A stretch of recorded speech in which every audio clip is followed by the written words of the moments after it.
MCQs. Poem A Photograph. Question number 1 is, who is the poet or poetess of the poem A Photograph? A Photograph poem के कवि या फिर कवियत्री कौन हैं? A. Shirley Toulson, B. Rudyard Kipling, C. Elizabeth Jennings, D. Marcus Netan. Correct answer is option A, that is Shirley Toulson. Question number 2 is, what is the poem A Photograph about? A Photograph poem किसके बारे में है? A.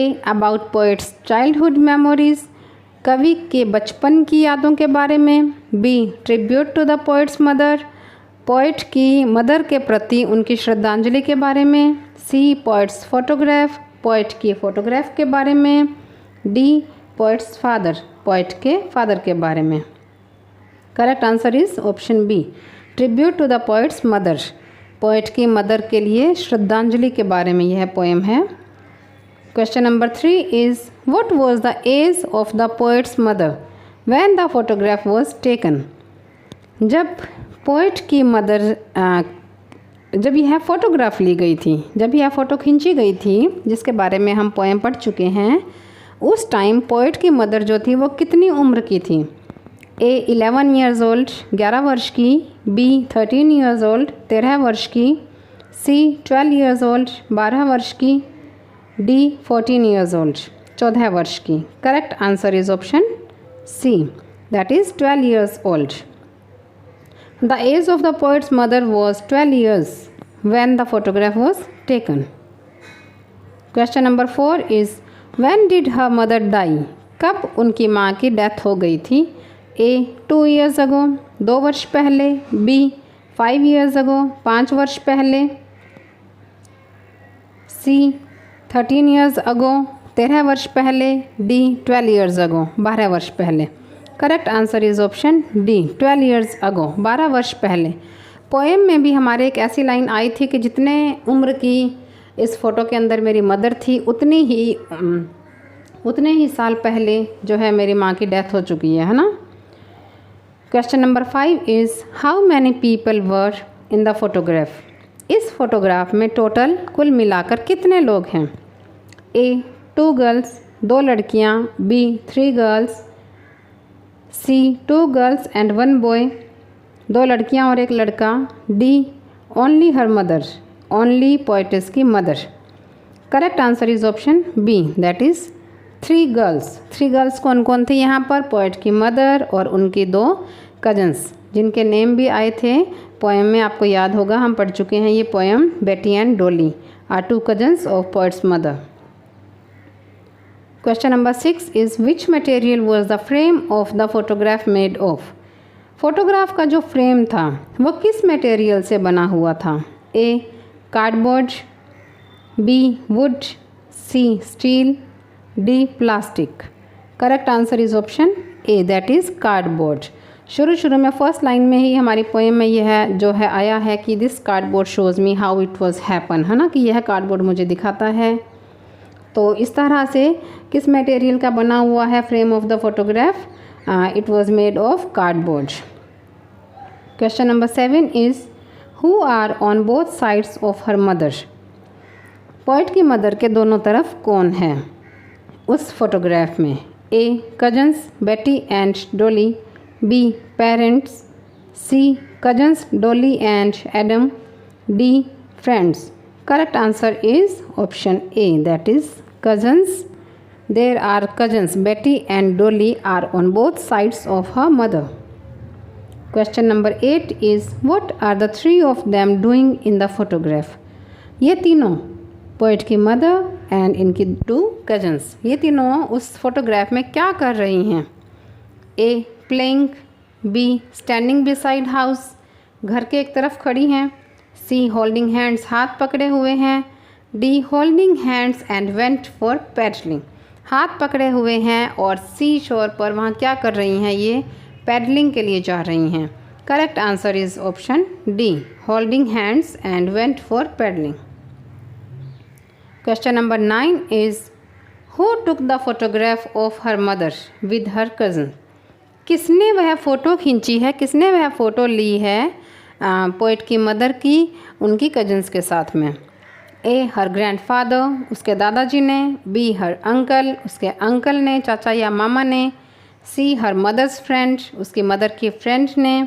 D her grandmother या फिर उसकी दादी माँ ने। Correct answer is option B her uncle. ये भी हमें पोएम में पता चला था कि वह स्माइल कर रही थी किसकी तरफ, अंकल विद कैमरा, है ना, जिनके हाथ में कैमरा था उनकी तरफ वो स्माइल कर रही थी फ़ोटो खिंचवाने के लिए। Question number 10 is what does terribly transient fit mean in the poem. यहाँ पर इस कविता में टेरिबली ट्रांजिएंट फिट का मतलब क्या है। टेरिबली मतलब भयानक रूप से, है ना, टेरिबली। एंड ट्रांजिएंट का मतलब होता है जो कि पल भर के लिए होते हैं, अस्थायी होते हैं, उनको बोलते हैं ट्रांजिएंट, है ना। A her feet represent the mother who changed with time while the sea remained the same. A मतलब ए में क्या बता रहे हैं ये कि ट्रांजिएंट, टेरिबली ट्रांजिएंट फीट का मतलब ये है कि उसके जो पैर हैं वो रिप्रेजेंट कर रहे हैं कि जो उसकी मदर थी हु चेंज्ड विथ टाइम, जो कि समय के अकॉर्डिंग चेंज हो गई। While the sea remained the same, जबकि वो सी जो है वो वैसा का वैसा ही पड़ा है, क्योंकि उसकी मदर तो पहले बच्ची थी, फिर उसकी शादी हुई, फिर वो माँ बनी, उसके भी एक बेटी हुई और फिर उसकी डेथ भी हो गई। तो इस तरह से माँ तो जो है वो तो चेंज हो गई टाइम के अनुसार, लेकिन सी जो था, समुद्र जो था, वो वैसे के वैसे ही था। बी टेम्परेरी सिचुएशन, अस्थायी टेम्परेरी सिचुएशन बताई गई है। C age is temporary, age जो है वो टेम्परेरी होती है। D none of the above. Correct answer is option A. Her feet represent the mother who changed with time while the sea remained the same. यहाँ पर जो कदम है ना, कदमों के निशान बताए गए हैं जो कि बिल्कुल अस्थायी थे, क्षणिक थे, किसके लिए बताए गए हैं, उसकी मदर के लिए जो कि चेंज हो गई थी समय के अनुसार। Question number 11 is after how many years did her mother laugh on seeing the photograph. कितने सालों के बाद पोइट की जो मदर हैं वो हंसी होगी, उस पर हंसती, है ना, जब उस फोटोग्राफ को देखती। तो पोएम में कितने सालों के बाद बताया गया है, 21, 23, 12, 25। Correct answer is option B 23। इतने सालों के बाद वो देखती तो वो खुश होती और आपस में बातें करती, बहनें बहनें, सी बेटी एंड डोली, है ना, इस तरह से। Question number 12 is what was the favourite memory of her mother. इस पोएम में उसकी मदर की, पोइट की मदर की फेवरेट मेमोरी, सबसे अच्छी यादगार कौन से पल थे। Beach holidays, B school memories, C vacations, D none of the above.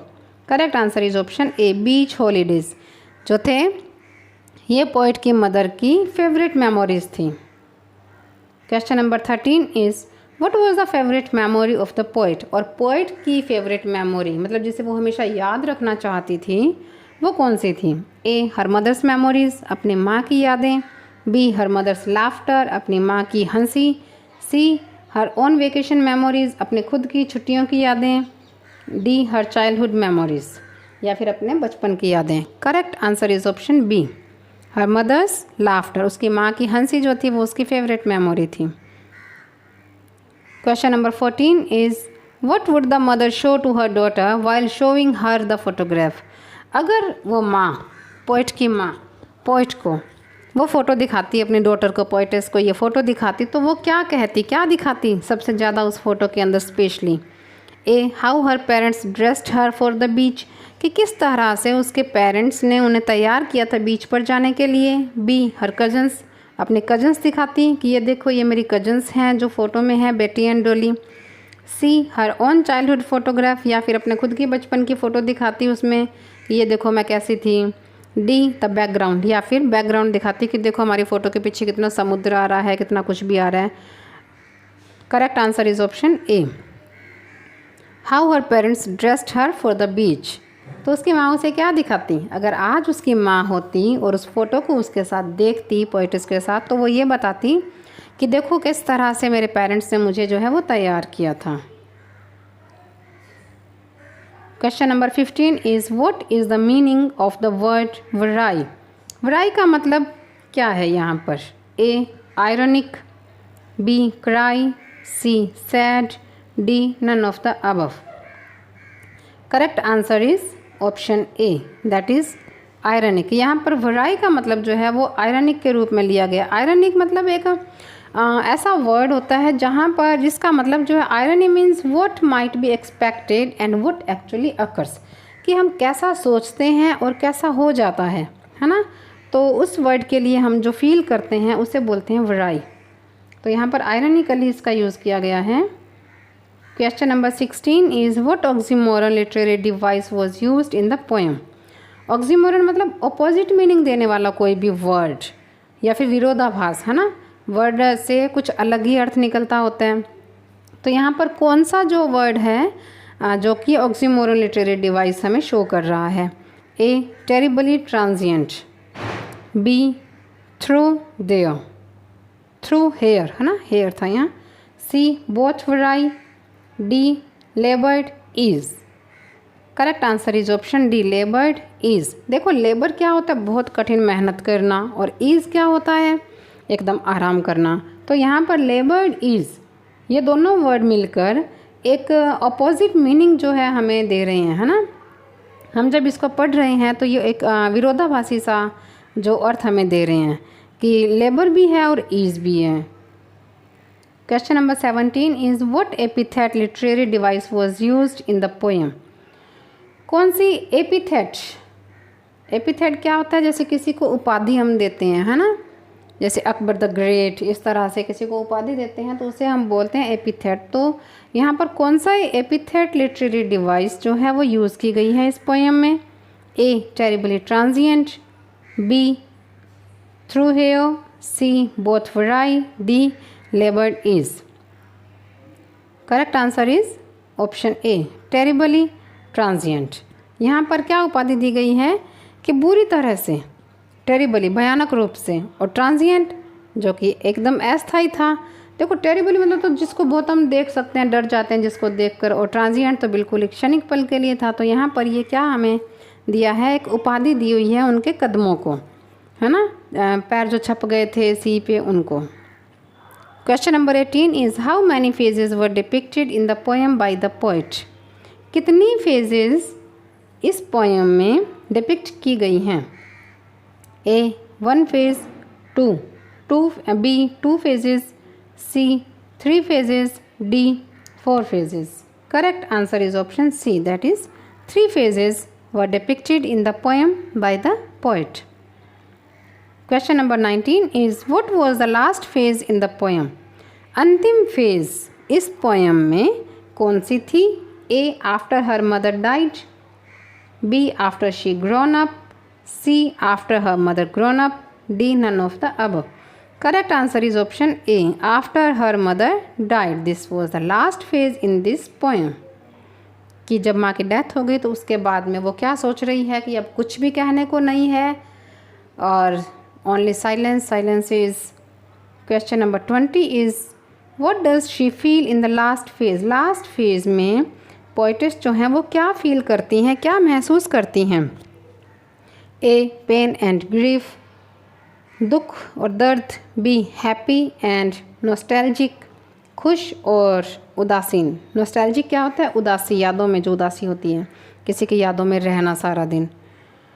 C. Sad and nostalgic, D. Pain and nostalgic. Correct answer is option A, that is pain and grief. सिर्फ दुख और दर्द जो है वो पोइटेस इस poem में last phase में जो महसूस कर रही है वो है only pain and grief. Thank you students. अगर आपको ये वीडियो अच्छी लगे तो लाइक, शेयर और सब्सक्राइब ज़रूर कीजिएगा। Thank you.